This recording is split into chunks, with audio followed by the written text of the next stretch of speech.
Ainda falando sobre Donald Trump, a gente traz a Isabel Mega para a conversa, porque o presidente americano disse que o Brasil tornou-se perigoso do ponto de vista político, quando foi perguntado sobre a condenação de Eduardo Bolsonaro. Nos conte, Isabel Mega, para quem eventualmente não viu essa história e também a consequência, né? Como é que a diplomacia brasileira avaliou a fala de Donald Trump?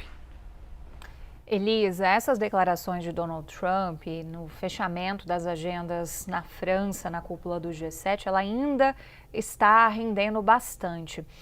E por quê? Né? Na visão de fontes do governo brasileiro, você tem uma sinalização de interferência escancarada no Brasil, principalmente no campo das eleições. Então, se alguém ainda tinha dúvida na avaliação de governistas, isso agora cai por terra e você escancara que há uma intenção dos Estados Unidos que pode representar um risco de intervenção. O próprio presidente Lula deu algumas sinalizações sobre isso, ele teve uma interação com a imprensa ainda lá na França, depois dessa declaração de Donald Trump, e, ao mesmo tempo, a gente consegue captar um clima no governo de apreensão sobre qual que pode ser o efeito de Donald Trump.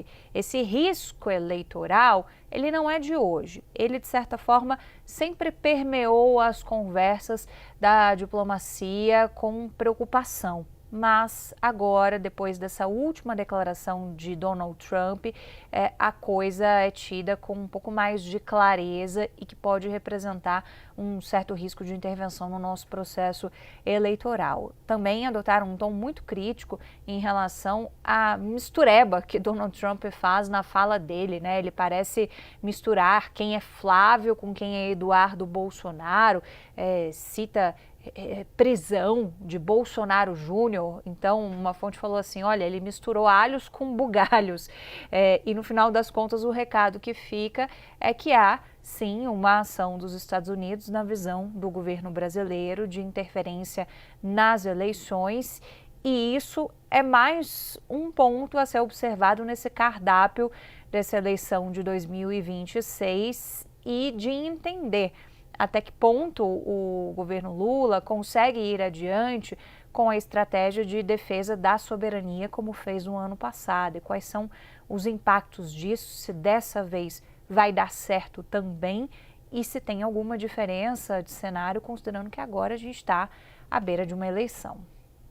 Pois é, ali na resposta misturou, né? Falou Bolsonaro, mas não exatamente, é como se estivesse falando de Flávio, mas ao mesmo tempo de Eduardo Bolsonaro, deu uma confundida ali, né, Isabel Mega? Até demonstrou eventualmente não saber a diferença entre um assunto e outro e falou sobre essa questão. E sobre o tarifaço, hein? Nos conte, o Brasil vê margem para negociar aquelas tarifas de 25% imposta pelos Estados Unidos? Eram 25% de um assunto e quase 12,5% do outro assunto que tem a ver com trabalho forçado. Mas especificamente sobre esses 25%, como é que a diplomacia está vendo isso?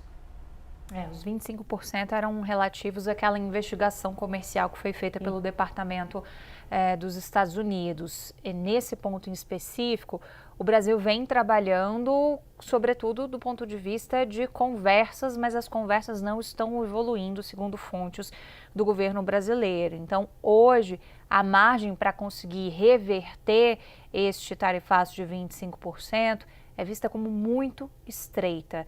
E o tempo está acabando. Hoje já é dia 19 de junho, eles têm até o dia 15 de julho, que é a data em que se espera que haja a implementação desse tarifaço, é o prazo limite. No dia 6 de julho ainda vai ter uma audiência, mas há um pessimismo muito grande das fontes brasileiras, Elisa, de que eles consigam, nessas esferas do grupo de trabalho, avançar nessas discussões, porque todos os pontos de vista já foram apresentados, não são novos necessariamente.